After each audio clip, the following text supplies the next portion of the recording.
All right, let's get started. Hello, everyone, and assalamu alaikum. For those of you who don't know what that means, it is a common Arabic and Muslim greeting that translates to peace be upon you.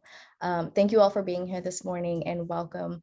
While we get comfortable, I invite you all to introduce yourself in the chat so we kind of have a general idea of our audience today and get to know you a little bit. My name is Afaf Aldalai. I am the campus programming coordinator, and over the past few months, I have had the pleasure of working with an amazing group of people that consist of Dr. Leora Gupkin, who you'll hear from in a bit, who is the director of CSUB's Institute for Religion, Education, and Public Policy. And she will be introducing our participants for today's program and giving you an introduction.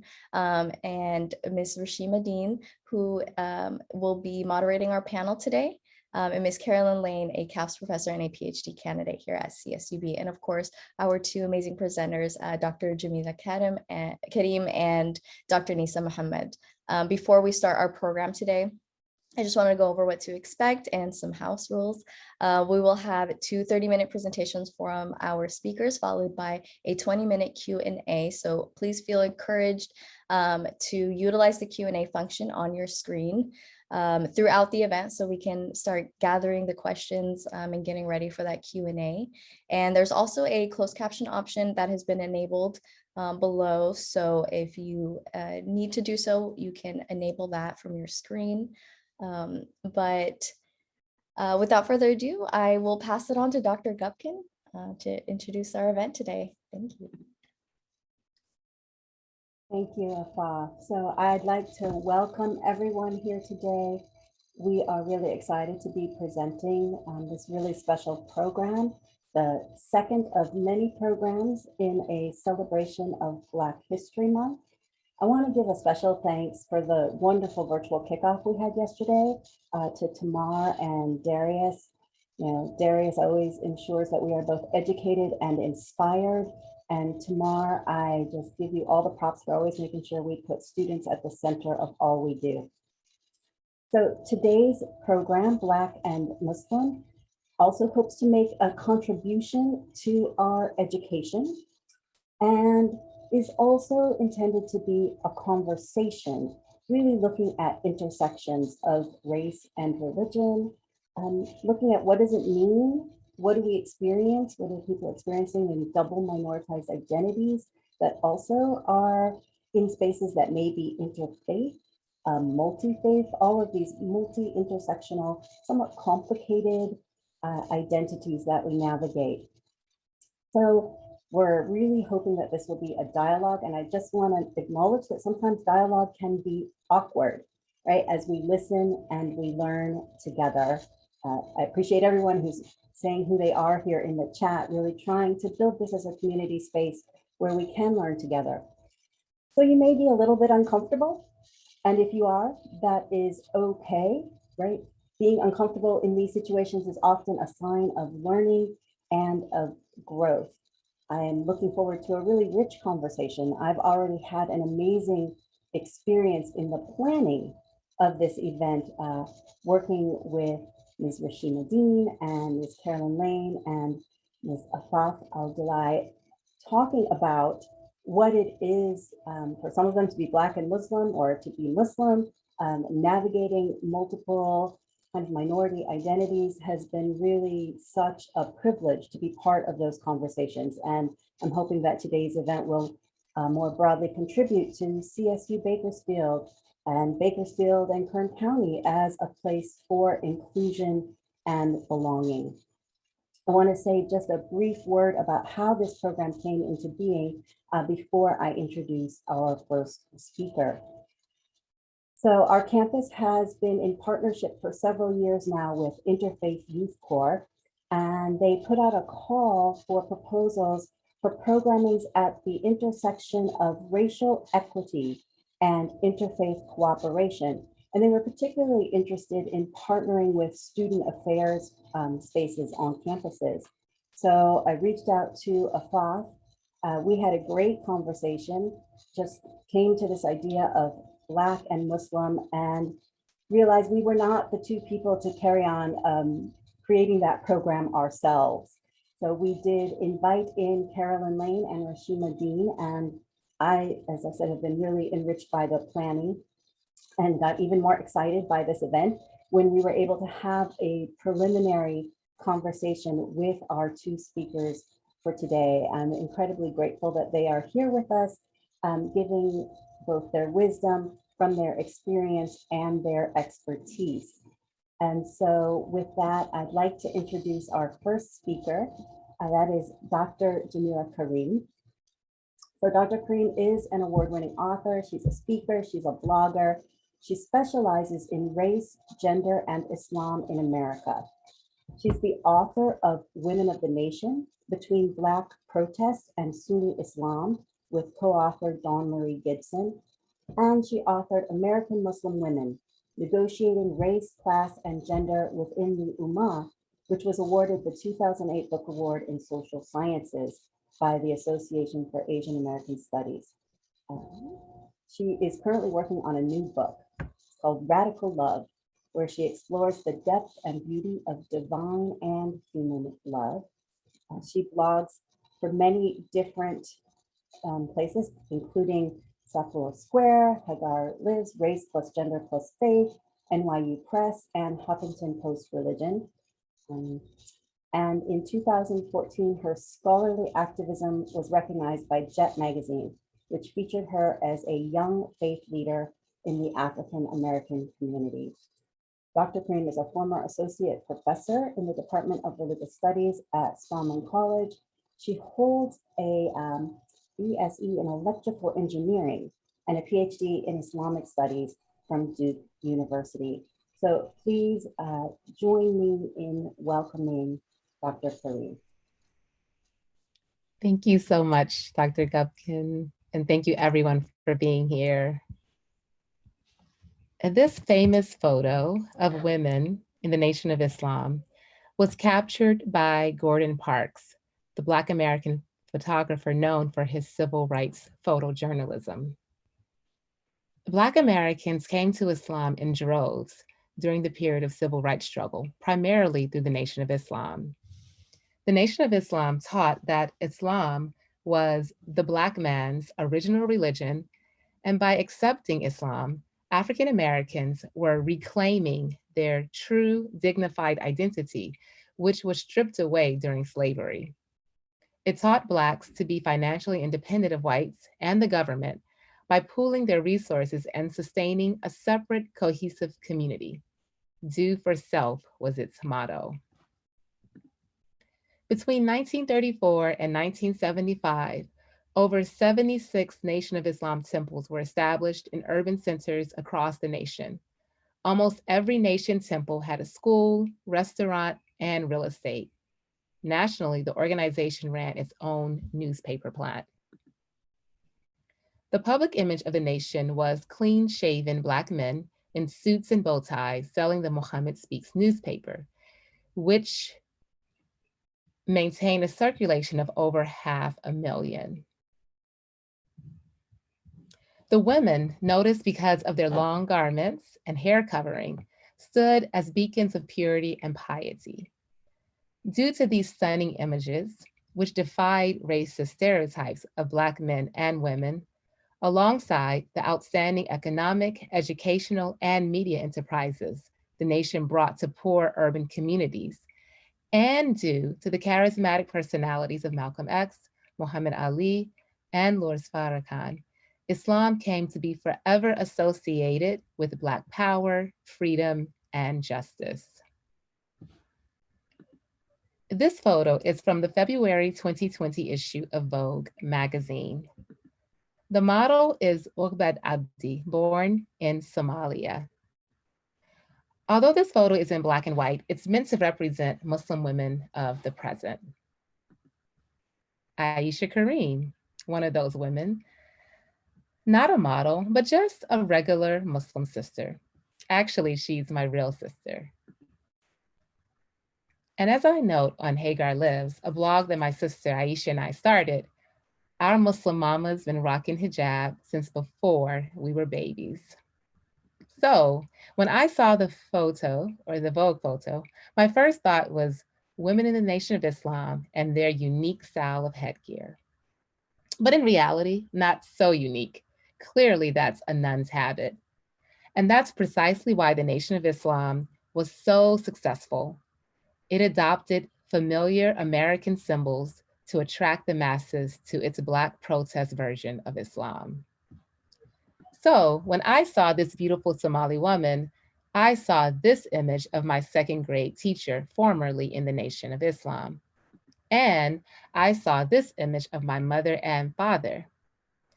Black Muslim women of my mother's generation, and even before her, women who embraced Islam in the 1940s, 50s, 60s, and 70s, made it beautiful to wear the scarf when it was unthinkable to do so.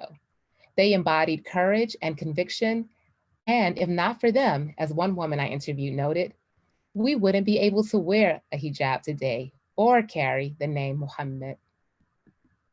Speaking of the name Muhammad, Ibtihaj Muhammad, the first American to wear a hijab in the Olympics, if not for her mother, Sister Denise, in the middle of the photo, spotting girls fencing at a high school and guiding Ibtihaj through the sport, there would be no Ibtihaj Barbie to inspire a whole nother generation of Muslim girls.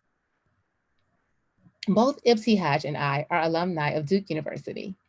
Another thing we have in common is our parents' connection to the Nation of Islam, which Ibtihaj's father joined in Newark, New Jersey in the 1970s.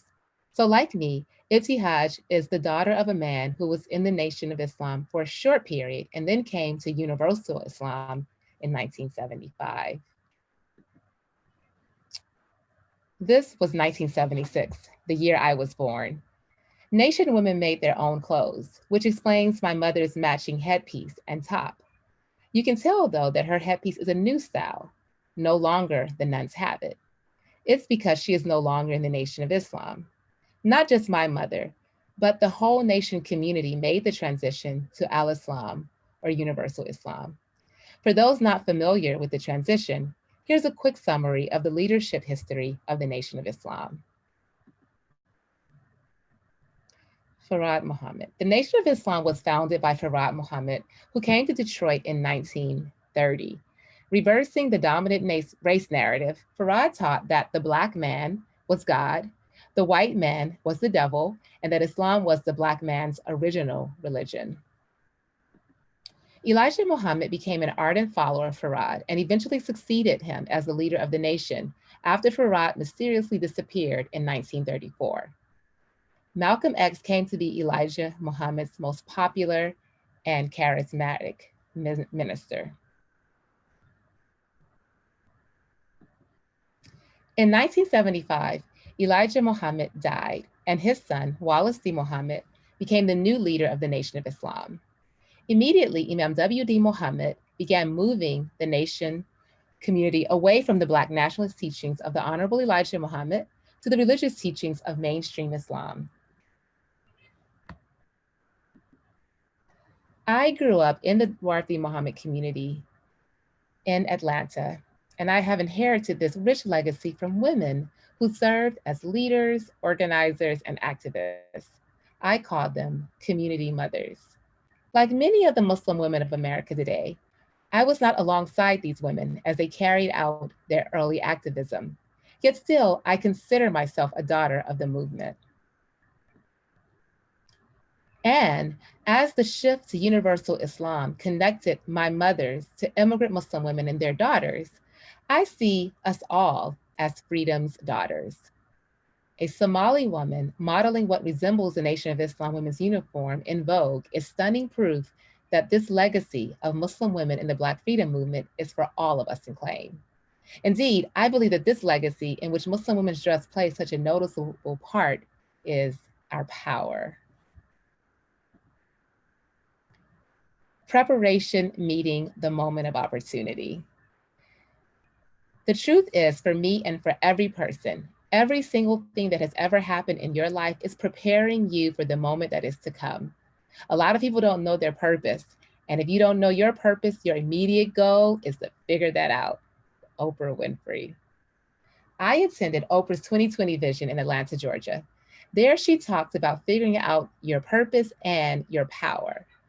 I was once asked in front of an MSA audience in Boston, what has been one highly formative event or encounter in your career or personal formation?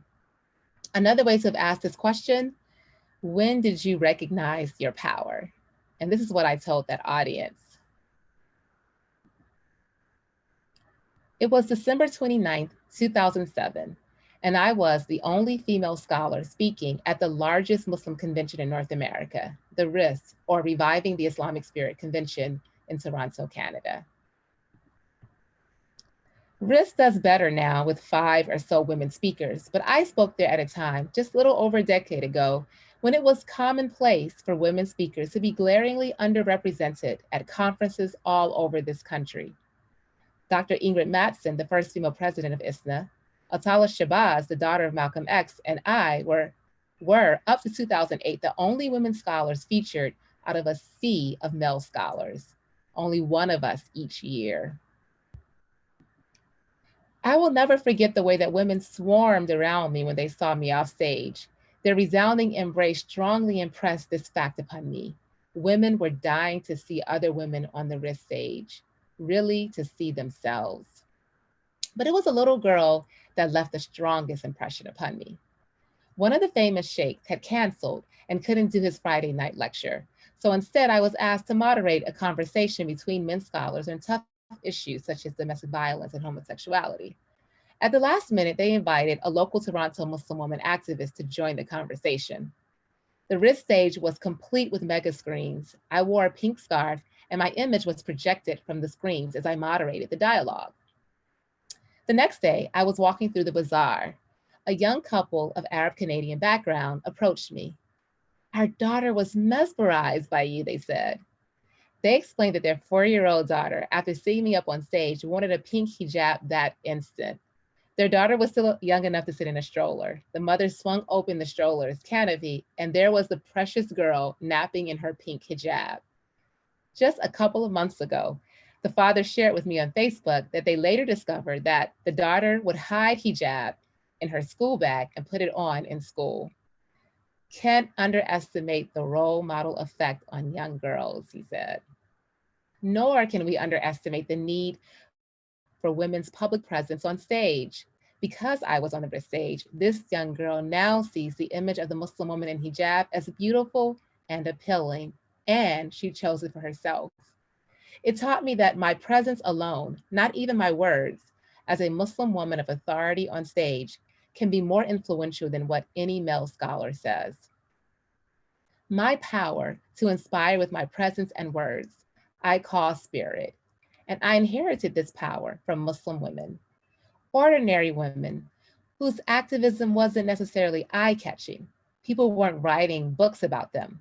However, I did, and I was the first with my co author from the UK.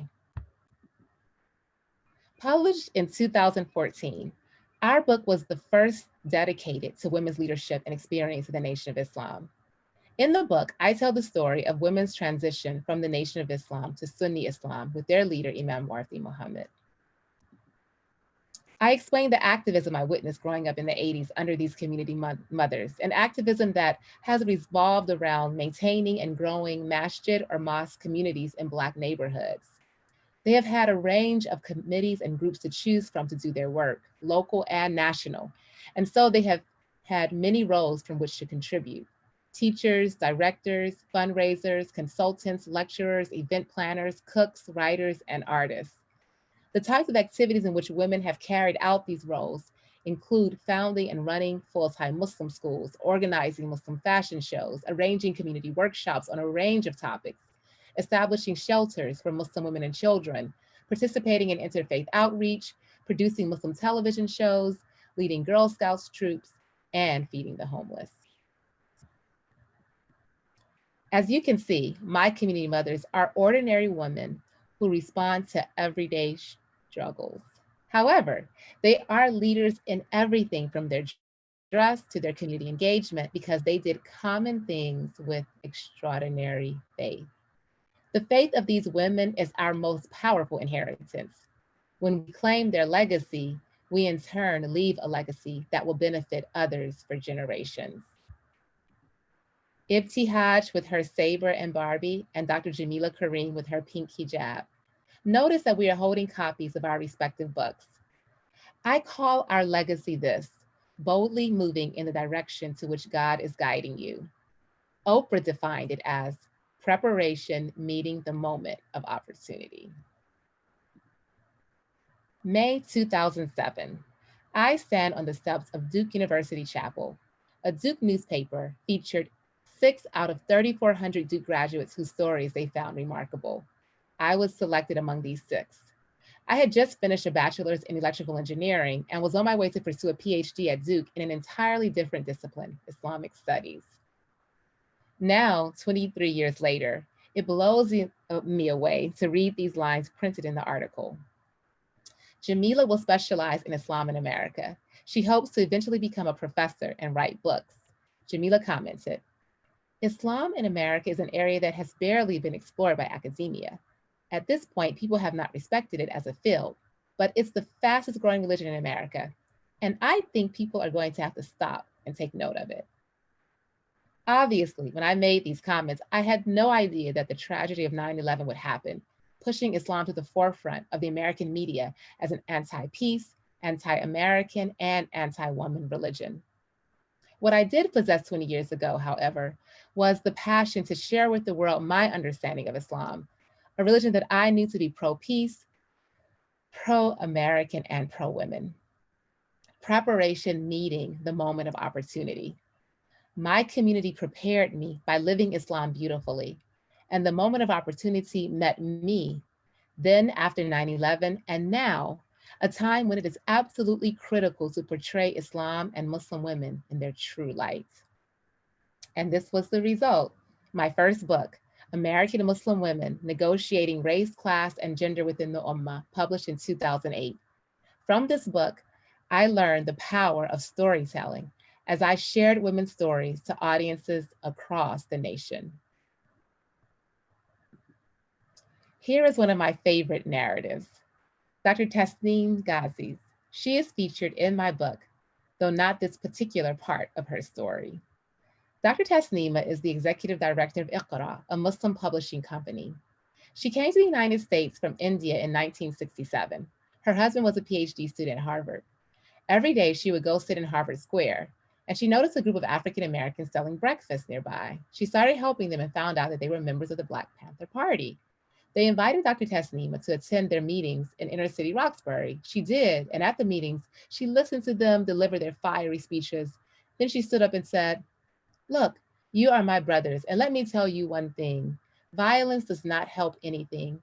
You can teach all the violence to the children you want to, and it's going to come back to you. So please, don't teach them that. Let us teach them love.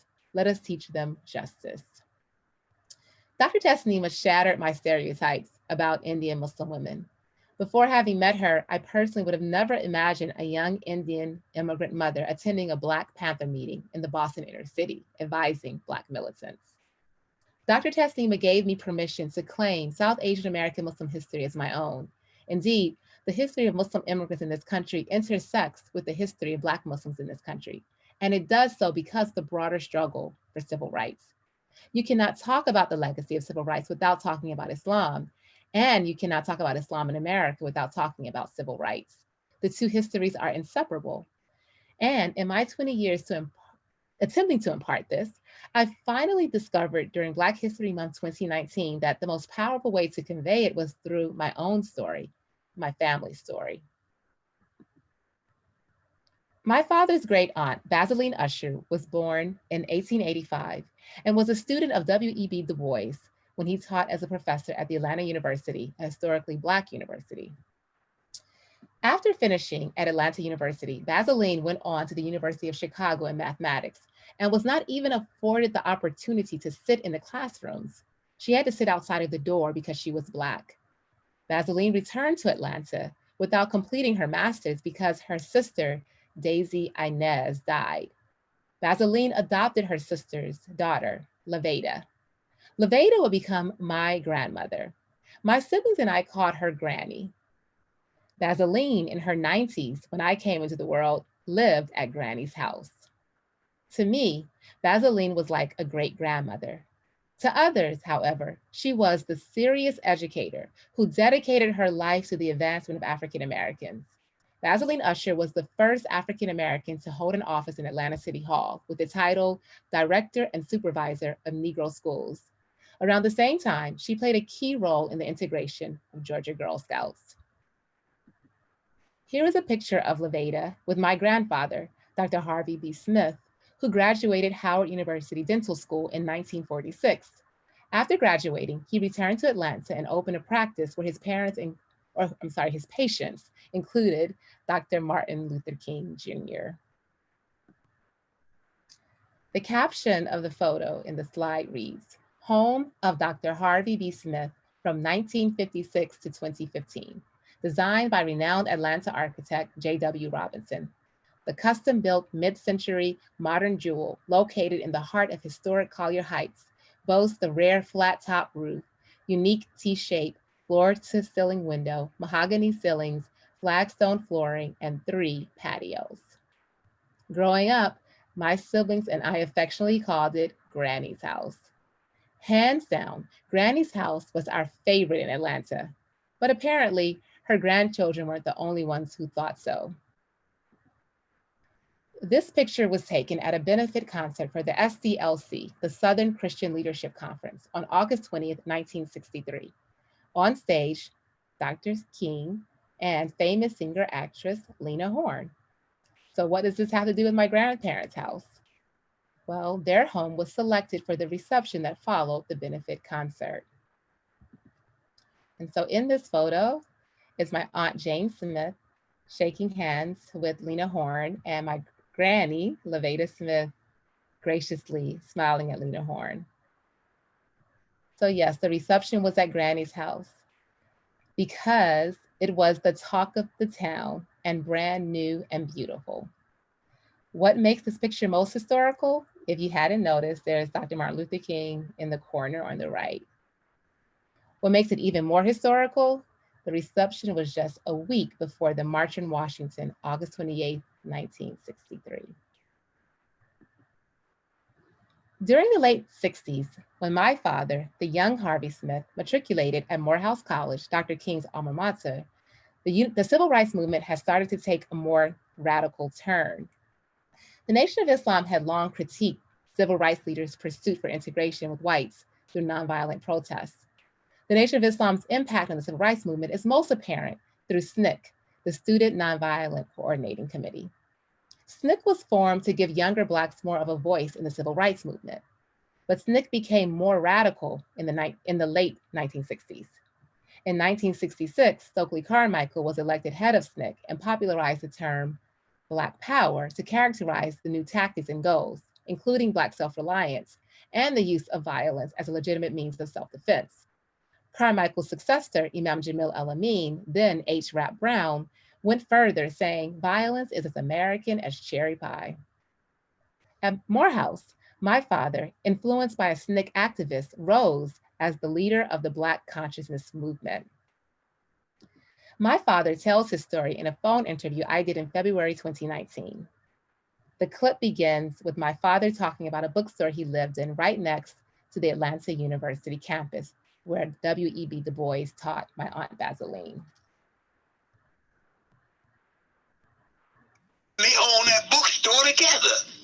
And it was right on one of the main thoroughfares where people walked from MLK up to Clark Atlanta and Morehouse and Spelman. Chestnut Street.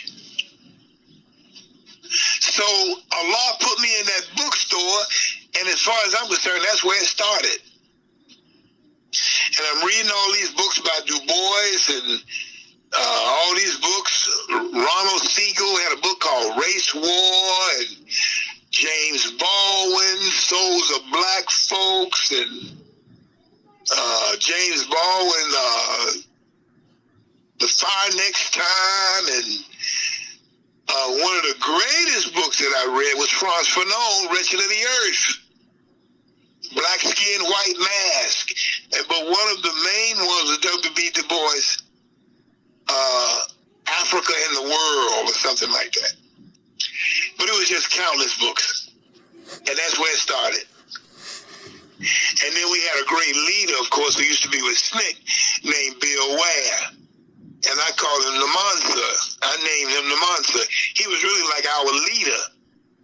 I was the leader, but he was my leader. He was older. He used to be with SNCC, with H. Rap Brown and Stokely Carmichael and all of them. And I called him the Monster. That's how much respect I had for him, like Mansa Musa. And so we just got involved with that. We had a freedom school. We had an organization called Black Consciousness Movement, and I was the leader of the Black Consciousness Movement, and I used to speak over there in Morehouse and different places, and we started a freedom school in a little place called the Canterbury House. And we had a program. Daddy came to that program. We had a little I guess you could call it where we invited people and they came to see the children, and we had them doing different things and everything.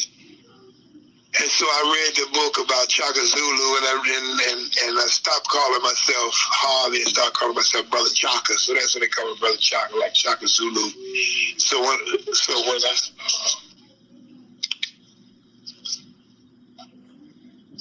you hear me? Yes. So when I went to Washington D.C., going to Howard University, when I first went to Temple number 4, where I met your mother. When I signed in as Brother Chaka. But at Morehouse, I was the head of the Black Consciousness Movement, and we did a lot of demonstrating. This white teacher over at Spelman called his sister from Detroit a jackass in the class. And we marshaled our forces, and this brother Sam Etheridge, who was our artist, he made up a flyer. We had a black man kicking a white lady out, and we went over to her class at Spelman in the Fine Arts Building, and we told her that was her last day. We went in her class and interrupted her class and told that white lady, this is your last day. And then me and another brother, because by that time I was calling myself Kwali. It was a name from Ghana, certain tribe like Kwame, Kwesi, Kwaku. They had certain names for men if you were born on a certain day of the week. So I took a name. When I finally finished with my name, it was Muhammad. Some people say Kwasi, but my name was Muhammad Kwesi Chaka Lumumba. That was the name that I had put together. Kwesi. Yeah, Muhammad. That was the first part of my name. Muhammad Kwesi Chaka Lumumba. So we kicked her out. She never came back to Spelman. And then we did some things over in Morehouse, and they wanted me to come before the Morehouse group of board of trustees or something like that. And they wanted me to come before them. They wanted to kind of like try me, and like they wanted me to apologize, right? Mm-hmm. So, refusing to apologize to the Spelman professor, my father was expelled. He moved to Washington, D.C., as he mentioned, to attend Howard University, and a series of events led him to attend Nation of Islam's Temple number 2. I think in the video he said Temple number 4, but I think it's Temple number 2. And there's just a nice picture of him with Muhammad Ali, who he actually met a few years later. Who taught you to hate the texture of your hair? Who taught you to hate the color of your skin? Who taught you to hate the shape of your nose and the shape of your lips? Who taught you to hate yourself from the top of your head to the soles of your feet? And these are Malcolm X's fiery words. By 1970, my mother, a college student with Pan-Africanist leanings, had read the autobiography of Malcolm X. When she was a little girl, after she had played all day in the hot sun, she would spend hours in the tub hoping to wash away the sun's mark. You can imagine then how much Malcolm X's words freed her. It was almost like my mind was being unshackled, she said, to know that Black was beautiful. My mother also joined Temple number 2 in DC. and my parents met and married in 1972. I was born in 1976 after the nation community transitioned to Universal Islam. And because of my roots in that community, I was prepared to meet the moment when UK professor Dawn Marie Gibson, an Irish scholar of the civil rights movement, asked me to co-write a book on women of the nation. One of the most remarkable stories I tell in the book is that of Anna Karim, a SNCC activist carrying out voter registration work in poor rural areas near Tuskegee Institute, where she attended college. Anna witnessed grave atrocities against African Americans. I nearly lost my life, Anna told me. Some of her peers were shot to death fighting for the rights of others. News of these courageous students made local newspapers that eventually fell into the hands of Elijah Muhammad. Upon his invitation, she sat with Muhammad, who tried to convince her to join the Muslims. Anna refused and returned to Alabama. But after she nearly lost her life and saw others brutally killed, including the lynching of a pregnant woman, she decided to leave SNCC and join the nation. She explained, "I didn't want to die not having accomplished anything, just die on a back road in some rural county and my body be buried in a cornfield or drowned somewhere in a stream."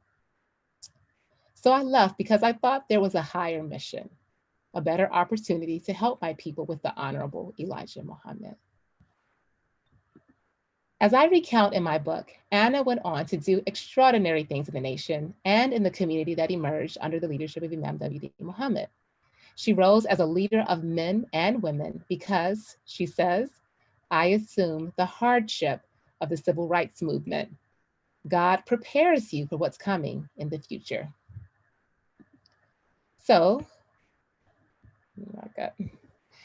finally, to conclude on this note of women and civil rights movement, I want to reveal an exciting development in my personal family history, which proves that you cannot tell Black history without telling American Muslim history, and you cannot tell either history without women.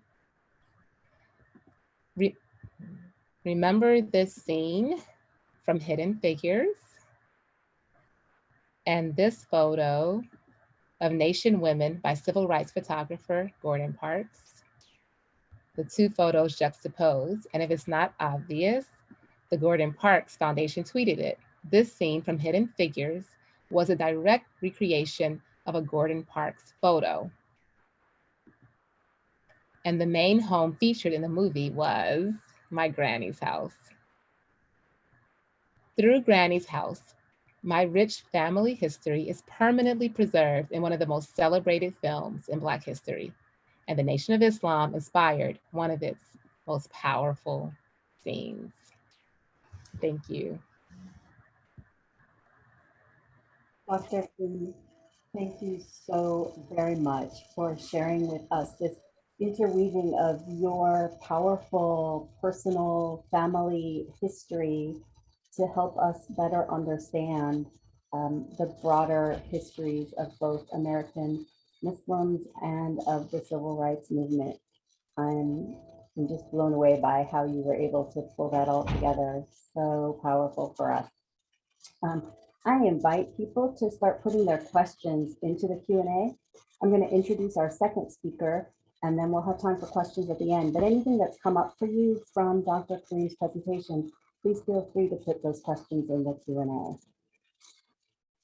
With that, let me introduce our second speaker, and he is Dr. Nisa Muhammad, who is an educator, a researcher, and an activist. Dr. Muhammad is the Assistant Dean for Religious Life at Howard University. She's responsible for religious programming that serves various needs of the campus. She advocates for the religious needs of a diverse student population. She teaches non-academic personal enrichment classes on the Islamic tradition and works closely as part of the staff in the Office of the Dean of the Chapel, where the guiding principles are faith, service, and justice. Some of her other responsibilities include organizing the Muslim worship and devotion services. She counsels and advises students, faculty, and staff, responding to myriad questions and challenges from race, to religion, to relationships. Dr. Muhammad also organizes the Summer Children's Defense Fund Freedom School program and is the advisor to the Justice for Juniors Advocates Organization and the Muslim Students Association. Dr. Muhammad has a DMin in Sacred Texts from Howard University and an MA in Religious Studies from Hartford Seminary, where she wrote her thesis on the history of Muslim students at Howard University. Please join me in welcoming Dr. Muhammad to the Bakersfield community. Assalamu alaikum.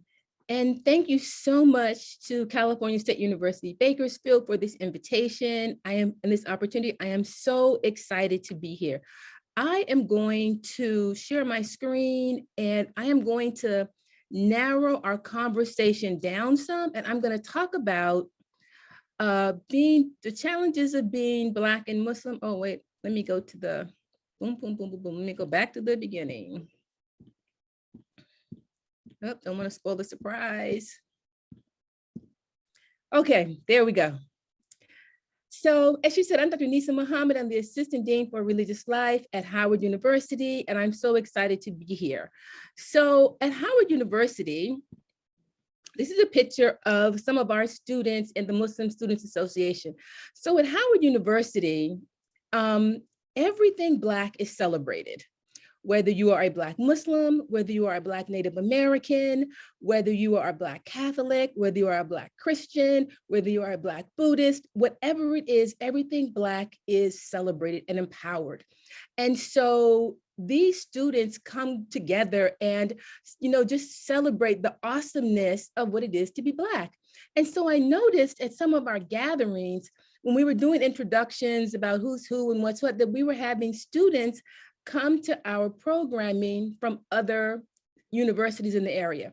We are in Washington, D.C., and we are surrounded by a variety of different universities. American University, Georgetown, George Washington, Catholic, University of Maryland, a variety of universities. And I noticed that we were having Black Muslims come from other schools to our programming, which was wonderful. We welcomed them, have a good time. And I started asking them, well, how are things going at your school? And they would say, not so good. And I was like, tell me more, and they would be like, well, there are problems there if you are Black and Muslim. There are problems there because of things we want to do, the other students don't want to do. If we have an event, we have a programming, we go to the event, the other students start speaking another language when we walk in. There's some microaggressions that take place, little things that happen.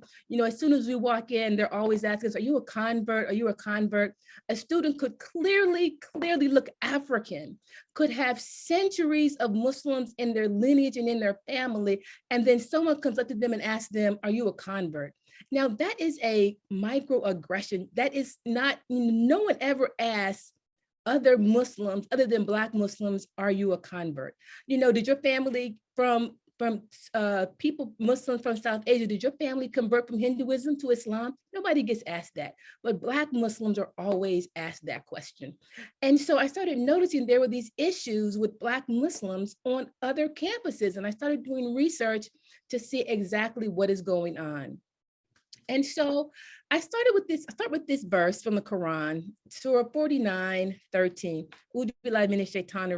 And the verse goes, O mankind, we have indeed created from you male and female and made you people and tribes that you may know one another, not that ye may despise one another. And I want you all to keep that verse in mind throughout my presentation.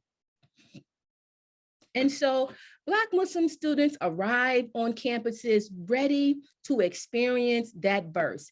They come from a variety of cities around the country, around the world, and they come knowing that that's what God has said, that I created you into nations and tribes that you may know one another, not that you may despise one another.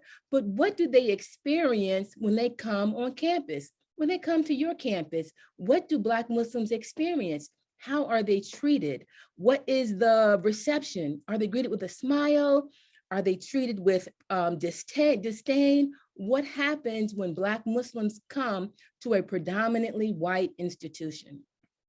So here is a petition that So at the MSA e-board at a predominantly white institution received from a group of disgruntled students.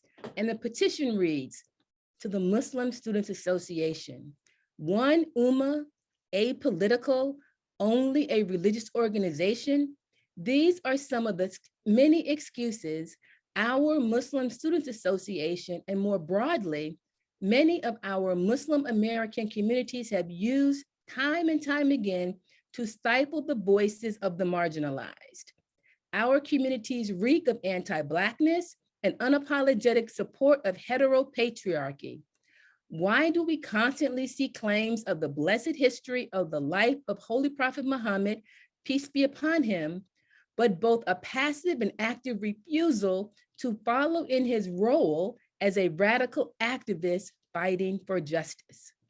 Our own Muslim Students Association at this university reflects and further perpetuates the issues of many of our larger Muslim American communities, and we are tired of it. So I worked with this MSA, with the Black students in this MSA, to try to resolve this issue because it was a very contentious issue.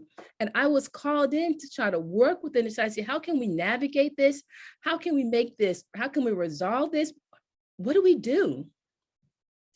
And so what I was able to find out is that Black Muslims in the MSA, not only at this school, but at other schools around the country, are tired of attending programs or activities that reflected South Asian or Middle Eastern hegemony. What does that mean? Their sense of marginalization and exclusion demanded the answers to questions such as, when will there be programs that feature Black Muslim scholars or Juma with a Black imam? What about food from our culture? Do Black Muslim lives matter? So if you look at your school, I want you to do some introspection. Look at who you invite for your programming. Do you have Black Muslim scholars come to your school? Do you have Black Muslim imams do the Juma khutbah? What kind of food do you serve at your programming? And if it's just Middle Eastern food, or if it's just South Asian food or Arab food or whatever, just do pizza and fries. Generally, everybody likes that because it becomes harmful to students of other cultures when their culture is not represented, when who they are is not seen in what they're trying to experience, when who they are as a Muslim is not represented in their day-to-day interactions with other Muslims on that campus. It becomes a problem. And so we're going to listen from a student to just hear her take about how she felt about what was going on.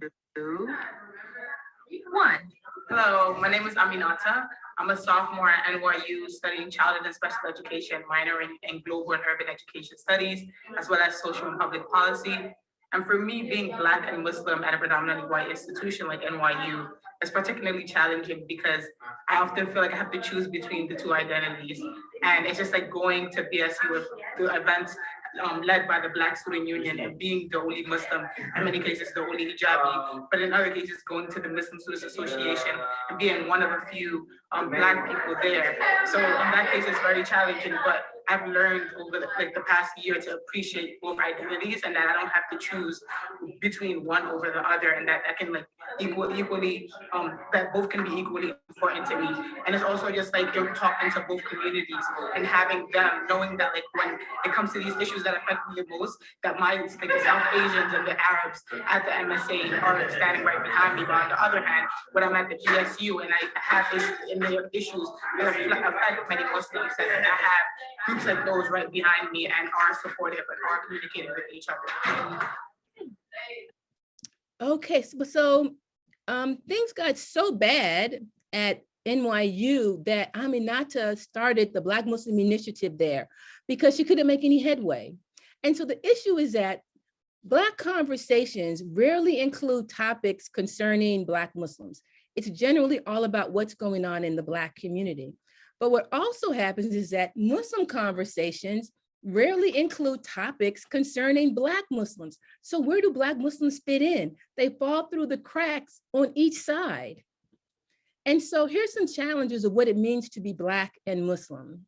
I'm tired of having to explain Islam to people. I'm tired of having to explain why Black Lives Matter to people. I'm not gonna sit here and be like, Muslims don't kill people, we're nice, like, because I've been doing that my whole life and I still get the same BS.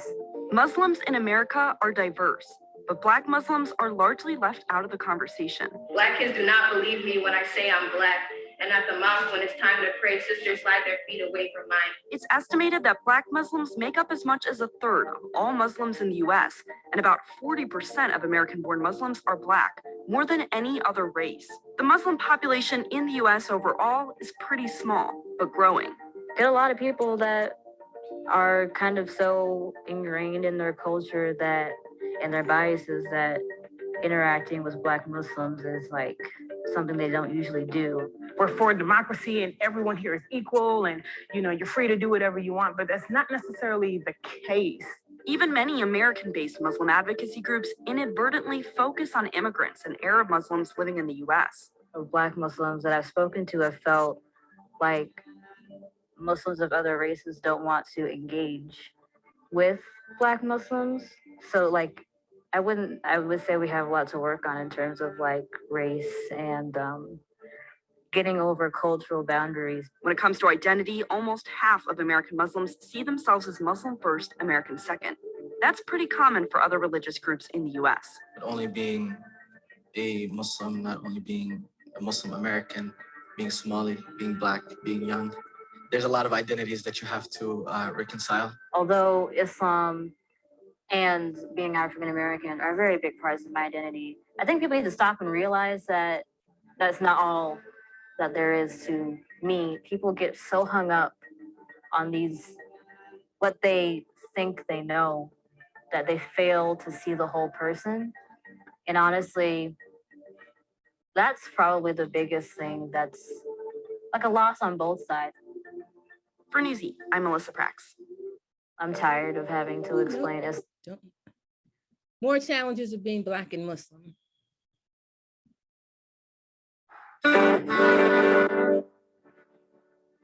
Yes, I am Black and Muslim, Muslim and Black. Rock my hijabs and head wraps.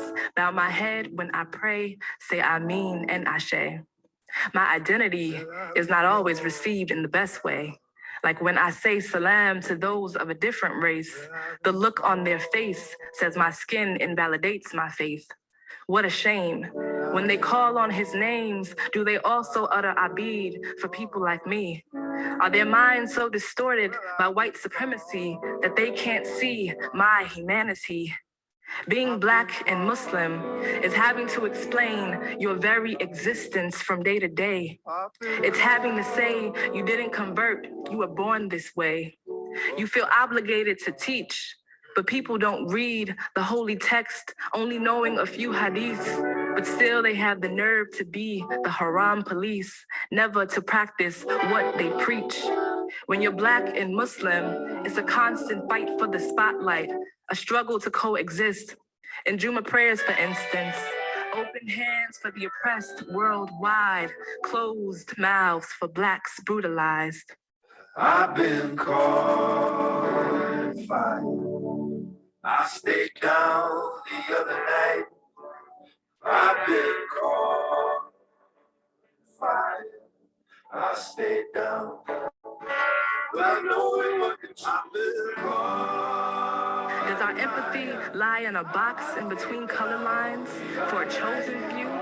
Did Allah not make us all equal? Can we cry for Trayvon Martin and Gaza, Michael Brown and Chapel Hill? When you're Black and Muslim, you feel conflicted. You know a prophet is falsely depicted. Blonde hair and blue eyes not in the description, but your loved ones hold on to what's been given. So truth is buried and the power is hidden. When you're Black and Muslim, being unapologetic is a survival tactic. You are connected. Moorish science and the NOI are to be respected. Movements that help raise a people so their way of life could be corrected, guided to become more than they ever expected. Yes, I am Black and Muslim, Muslim and Black, rock my hijabs and head wraps, bow my head when I pray, say Ameen and Ashe. I've learned to embrace both parts of me. They now coexist in perfect harmony. Black and Muslim, two identities which perfectly complement me. So I really love that poem. Nope. So the issue about being Black and Muslim on a college campus has become so significant that the PBS NewsHour did a news story on it in 2016 and talked about how for Black Muslim students on college campuses, it's a two-pronged fight for solidarity. This issue is that significant. And when Muslims get together, they seek each other for unity. At Harvard, they have a National Muslim Women's Summit. And so the first one, I sent a Howard University student. And as soon as she got there, there were only a few Black Muslim students that were there. They immediately got together and took this picture. So you see they're raising their fists for Black power because they know as young Black Muslim women, their issues generally are not talked about at conferences like this. Their issues are neglected, but they wanted to come together in solidarity and say, you know what? We have found each other, we have each other, and we're going to stay together and we're going to show some unity here, if not anything more than this picture. So what are some solutions? What are some things that can be done? I'm sure you're wondering, how can we improve things at California State Bakersfield for the Black Muslims that are here? So invite Black speakers and have khatibs. Here's some suggested names. Dr. Suad Abdul Kabir wrote the book Muslim Cool. Dr. Sherman Jackson is right at USC. He'd be a great invite. He wrote the book Islam and the Black American. Dr. Rudolph Ware, The Walking Quran. I think he's at University of California, Berkeley, I believe. You know, invite Dr. Jamillah to come and talk about her books. At Ustada Aisha Prime, she would be a wonderful guest speaker. Also, representation matters. Diversify your meals.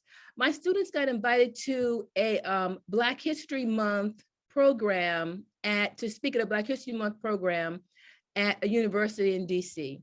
And when we went there, but they looked at the food. I mean, the food, I'm sure the students there went to great effort to get the food, but the food was all things from other countries that my students were totally unfamiliar with. And so they were like, you know, okay, we'll taste it, but what kind of food is this? So the organizers of the event did not consider, number one, it's Black History Month, and you're inviting Black speakers to come to your event. Have some food that is consideration of your speakers. Diversify your meals. Have a session on being Black and Muslim to give voice to the challenges that the students face. Hear them, not just something that's, you know, perfunctory or we're just going to do this, but really listen to the challenges and make it a safe and sacred space where Black Muslims can talk. Engage Black Muslim students to see what they would like to see happen in your MSA. It's their MSA also. It's not just one group's MSA, it's their MSA also. What do they want to see happen in their organization? Because what happens, Black Muslim students leave, they join the Black Student Union, they join the African Students Union because they just don't feel a place in the MSA. Have community service projects in the Black community. Let people know that what's going on, you feel what's going on in the Black community. I give this example that the University of Michigan was raising water to send to Pakistan, raising money to send water to Pakistan, a very noble effort. Wonderful. But right down the road, 30 minutes was Flint, Michigan, that had a water problem. What did they do for Flint, Michigan? And the Black people 30 minutes down the road that had a water problem. Think about what it is that you're doing and the implications. Have social activities for all. Empower Black Muslim student leaders. Yale's MSA president was a Black Muslim. Empower leaders. Discuss Islam during Black History Month with Black speakers, just like you're doing now. Do not let this be a one and off event that, oh, we did it 2 years ago and you don't do it again. Do this amazing event again, things like this. These are solutions. Now, the disgruntled students petition ended with this to the Muslim Students Association. Our Muslim Students Association has perpetuated a toxic community in which racism, homophobia, sexism, Wahhabism, and anti-Shia sentiment is normalized and even thrives. We must collectively work on the community level to unlearn these pervasive ideologies and systems of oppression, and the burden of this change does not and should never fall on the marginalized members of the community. It is the duty of the privileged and powerful to perform the hard work of reforming the historical wrongs and creating a community that is truly inclusive. In the words of Angela Davis, we will have to go to great lengths. We cannot go on as usual. We cannot pivot the center. We cannot be moderate. We will have to be willing to stand up and say no with our combined spirits, our collective intellects, and our many bodies. Unfortunately, the Muslim Students Association was not able to do that. And so the Black Muslim students left and started their own organization. Before they started their own organization, there was maybe 10 or 15 Black Muslims in the MSA. When they started their own organizations, they had 40 members, because most of the other Black Muslim students did not want to be a part of that.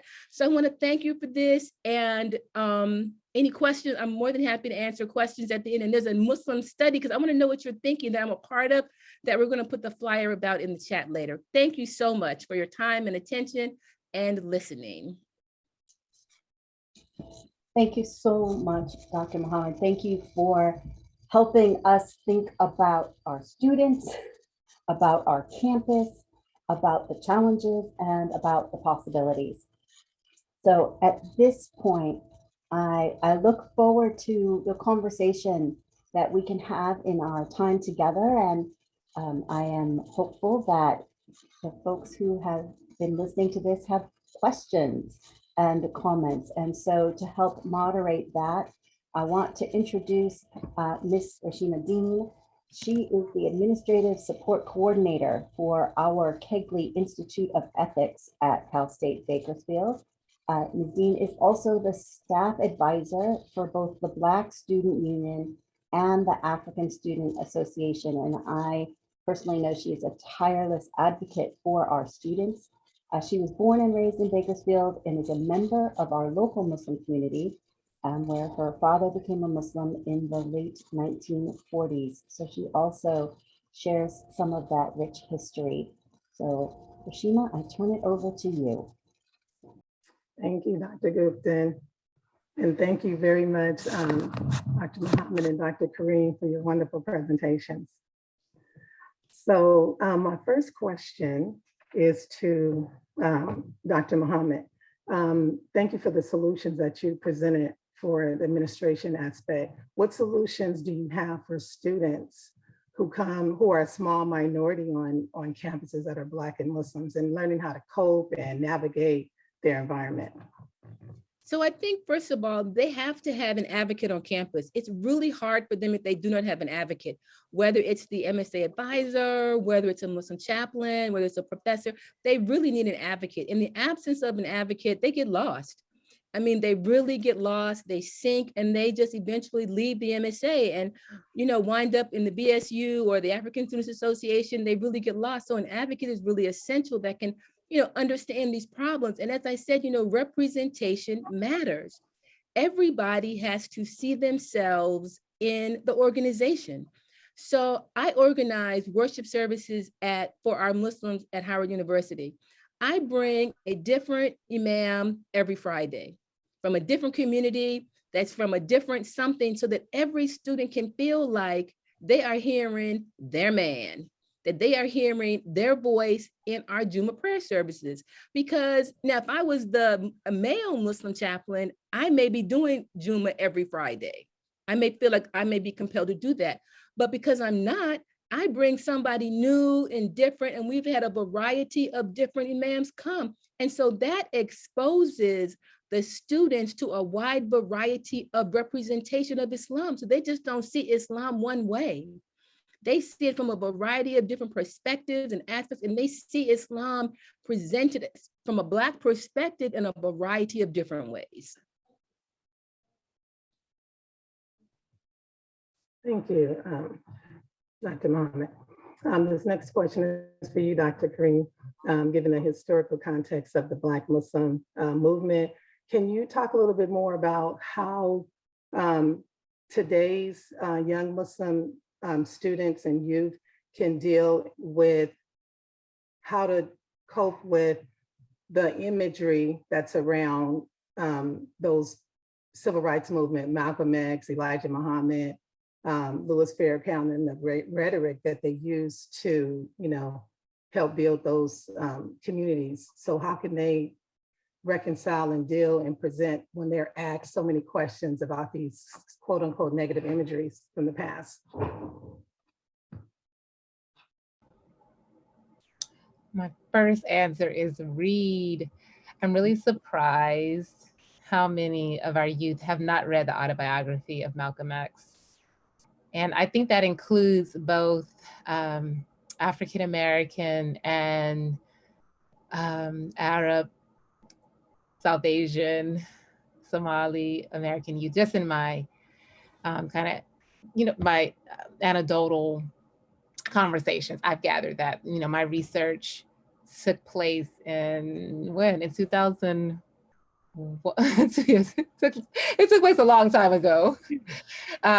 So that was more like rigorous research study, but just like what, talking informally with young American Muslims, young students, I get the sense that there's really this need for their learning the history, as one of the, as Afaf actually noted that she wasn't very familiar with this history, and that's not uncommon at all. So,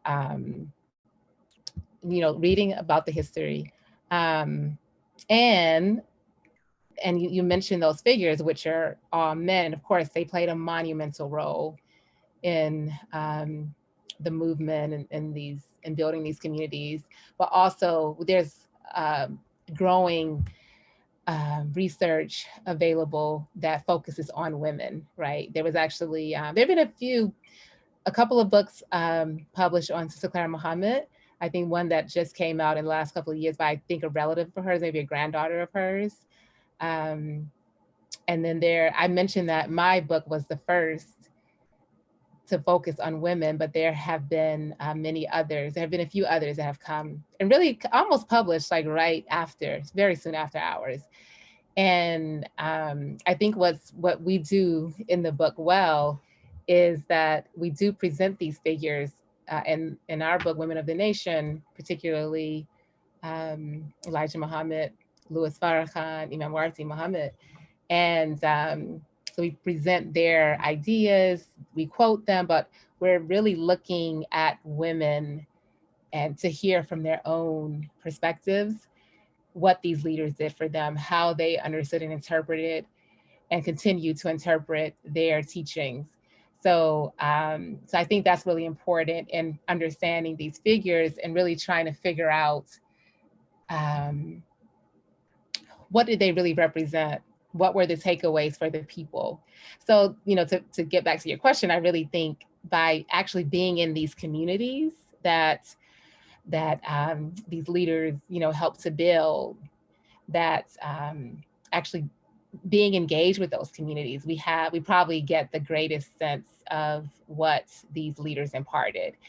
And one thing that I recommend with the question of, how do we cross these racial, ethnic, class boundaries, is that we actually go into each other's communities. We visit each other's mosques and masjids. I mean, that's another opportunity for an MSA, is maybe they can organize an actual, a kind of like a rotating mosque visit of different masajid in their communities, to go into the, still going to different neighborhoods, predominantly African-American neighborhoods, the suburbs, the inner city. And I think there you're crossing those boundaries, and then you're also getting a really good sense of the cultures that come out of these histories. I want to add to that, because this is a uniquely Black phenomena, because Black Muslims, young Black Muslims, don't go to other Muslims and say, wait, what do you think about ISIS? What do you think about the statement so-and-so said about this, and the rhetoric they said about so-and-so and so-and-so, and Boko Haram that's killing all these people and blowing up Muslims all around the world? We don't do that. We don't try to undress and challenge people about the rhetoric from other Muslims to say, well, wait a minute, do you agree with that? Or do you don't agree with that? What about that? We don't do that. But of course, other people feel comfortable coming to Black Muslims and saying, well, wait, what about, baby? It's an undressing of us that people feel comfortable doing that we in turn don't do to them. When there are Muslims all around the world that say crazy stuff, you know, things that we know that is not Islam. And we don't, turn the table to say, wait a minute, okay, you're Muslim too. Do you believe that? So it's just a unique phenomenon that other groups of Muslims feel like they can come to Black Muslims and say, okay, what do you think about this? What do you think about that? Show me your real Muslim card to prove you really are a Muslim. And so it's just an undressing that I don't like, and my students have talked about it because they don't like it. They don't like being accosted with these questions. Do you know any hadiths? What do you think about this? Do you say your prayer? All of these questions are an undressing of Muslims that are totally unnecessary. So Dr. Muhammad, how do you teach the Black Muslim students to navigate those type of questions, you know, that become very offensive because they're based on stereotypes? So how do you teach them to navigate that? I teach them to say, you know, I don't have to answer your questions. I mean, you got to say it in a nice way. You know, that's an interesting question, but I don't have to answer that. You know, let's do the main question. Are you a convert? You know, I'm not a convert. Are you a convert? And, you know, did your family convert from Hinduism to Islam? You know, let's trace your lineage, but not to be mean and nasty about it. But these are questions that, you know, people have asked. But the other thing is that we have to teach students not to come to Black Muslims like this. Don't come with these kind of offensive questions. You know, this is the hard work that we have to do, not just for Black Muslims to know how to respond, but we have to teach other students, stop asking us these questions. They're unnecessary. They're not right. They're microaggressions. Stop approaching us with these questions. Okay, good. So Dr. Muhammad, I have another question. So is there any initiative for a coalition to help other Muslim students across the US that don't have, like you all being from Howard, having a large, predominantly Black population? So to assist with, you know, campuses across and students that are from all across the country who are a very small minority who really don't have any type of support to know how to navigate this. So is there any plans to try to assist there in any way? So last year we did a Black Muslim student conference because everybody was in lockdown. Everybody was doing stuff virtually. So we had a Black Muslim student conference for that very reason, to bring together Black Muslim students from schools all around the country. And it was organized by a committee of Black Muslim students from HBCUs and predominantly white institutions. They got together for the first time. They met each other for the first time. Some were from small pockets, like you just said, schools that have small minority numbers of Black, and they loved it. I mean, we invited all of these speakers and they had an online conference. You know, one of the things that they're looking at is can they duplicate that now? Because now things are opening up and people are having things in person, fewer things online on their campuses. So the need is not as great, but there is a need to really support Black Muslim students all around the country. So send me an email and our MSA would love to be a support for Black Muslim students all around the country.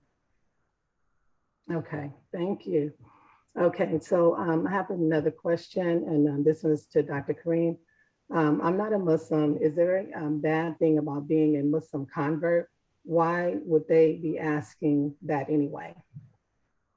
Okay, there is absolutely nothing wrong with being a convert. And even a person who's born a Muslim would answer that. In fact, inviting people to Islam is part of our faith. And we're always happy to have people join this faith because, you know, ultimately we want the good that we have. We want that for them. So there's absolutely nothing wrong, but the context in which you're hearing this discussion about converts being seen as inferior is that when it comes to race, ethnic relations in our communities, yeah, there's this kind of immigrant superiority. Dr. Sherman Jackson, who Dr. Muhammad mentioned, he was the first to really write about this thing called immigrant Islam. And that he actually makes the point in his book that during the time of the Nation of Islam, Islam was actually for the people, and it was resonating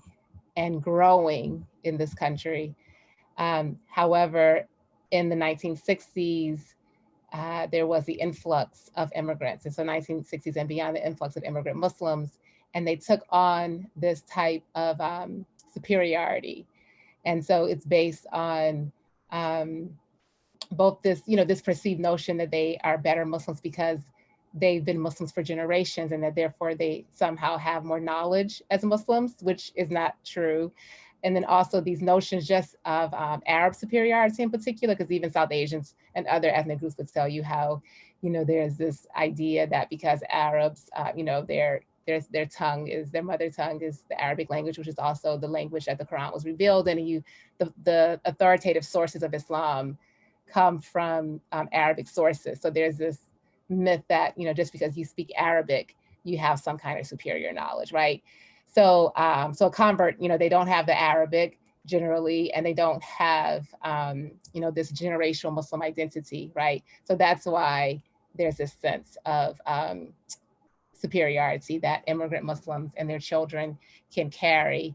And African-American Muslims, for the most part, we represent a convert community, definitely the first generation. So the women and men that I talked about in my talk, obviously they came to Islam, but then of course there's a generation, their children like myself, we were born Muslim, but Islam continues to grow in America. So there are many converts, right? So, so that's where that's the context of that. And so don't make these assumptions that you're a better Muslim because your grandfather is a Muslim and you speak Arabic and you look white. And so a point that people make to push back against that is they note that the Prophet Muhammad ﷺ, that his people, they were converts. They're the first Muslims. So they're the best of Muslims because they had the Prophet ﷺ right there with them, and they're converts. So one way to push against those myths.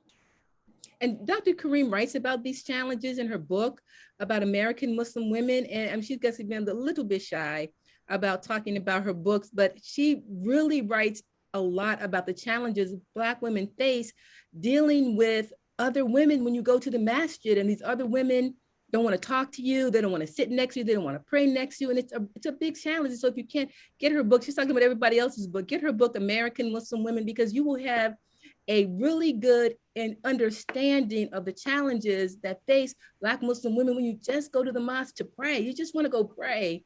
And what happens when you are confronted with this anti-Blackness that exists all around the country?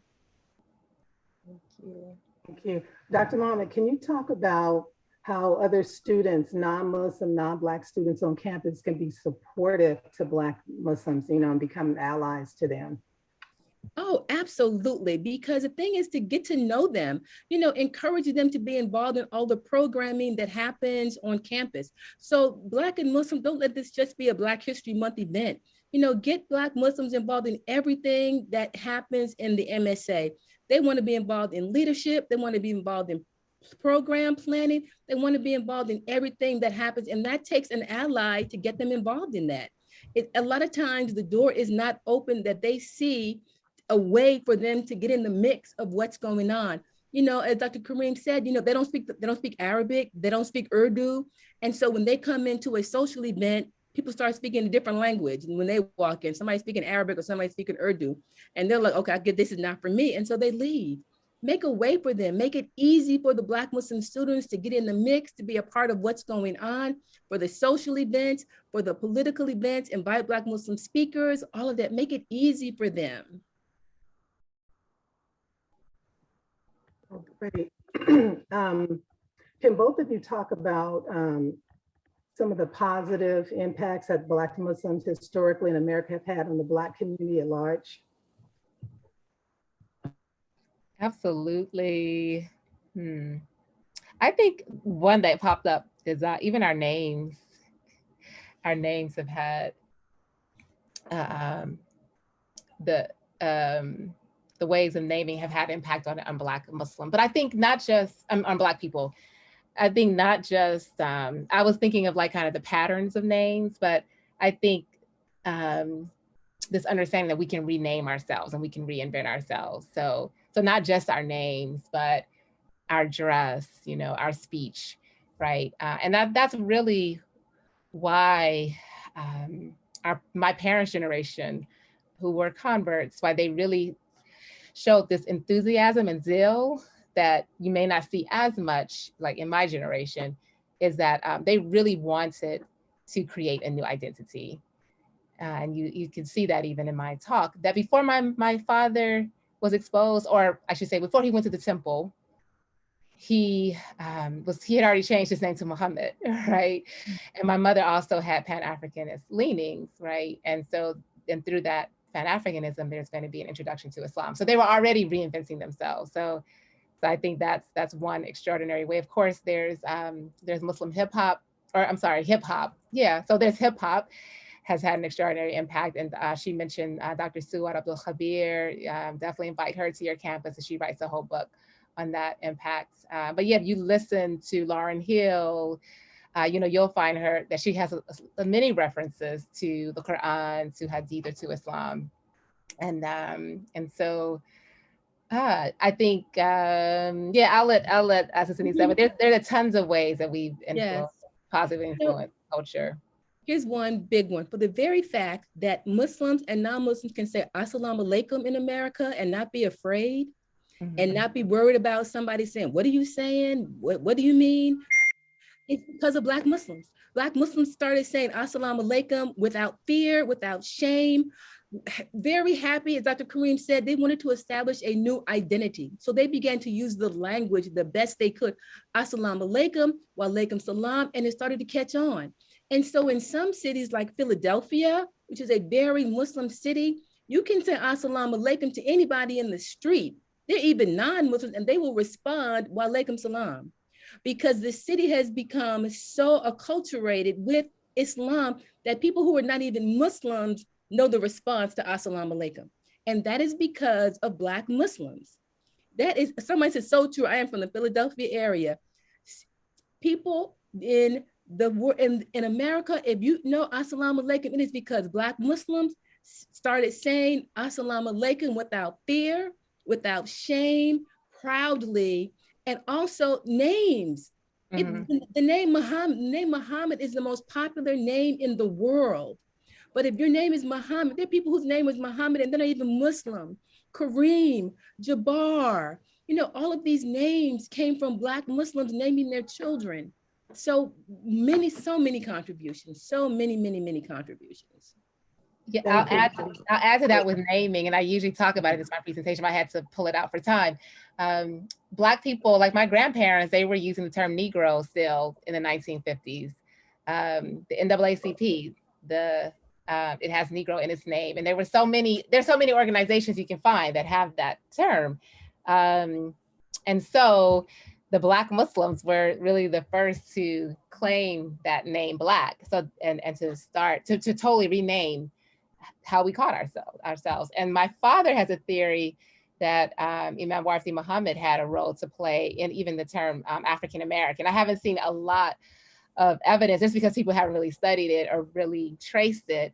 I think Jesse Jackson had a role to play with popularizing African American, but certainly Imam Muhammad, he renamed the community actually Bilal. And so that was like after the muezzin, the first muezzin, who was of African descent. And so that was his way of connecting our community, or connecting us to the larger Muslim history, but in particular, an Abyssinian, right? And so then, you know, he then left that, abandoned that name, but that's to give you an idea that he was very thoughtful about how we call ourselves, right? So I wouldn't be surprised that, you know, connecting us to the continent, that he had some influence even in the way we call ourselves African American, because there was Afro-American first and then African American. Thank you, ladies. I'm going to turn it back over to Dr. Gilson now. Thank you so much.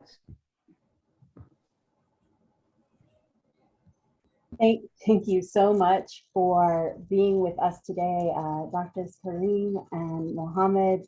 And just this Q&A and bringing forward, right, the power of naming and the power of representation, the power of being seen, and giving tips for everybody for how to really make our spaces of equity and belonging and inclusion, and the work that needs to be done. I want to invite everyone to continue attending our programs for Black History Month. And in particular, tomorrow, Friday, 8 a.m. is the Unity Breakfast, which is a really wonderful tradition on our campus. Alas, the breakfast is virtual, and so we won't all be able to be together taking of that amazing food that is shared. But do come via Zoom. I think that Afaf is going to be typing in the link that both for the Unity Breakfast and for the full calendar of events. So thank you again. I also just want to end with a special thanks to Afaf and Carolyn and Rashima. It has been such a delight to work on this program with you. And with that, I see we are at time, and I wish everyone a beautiful day.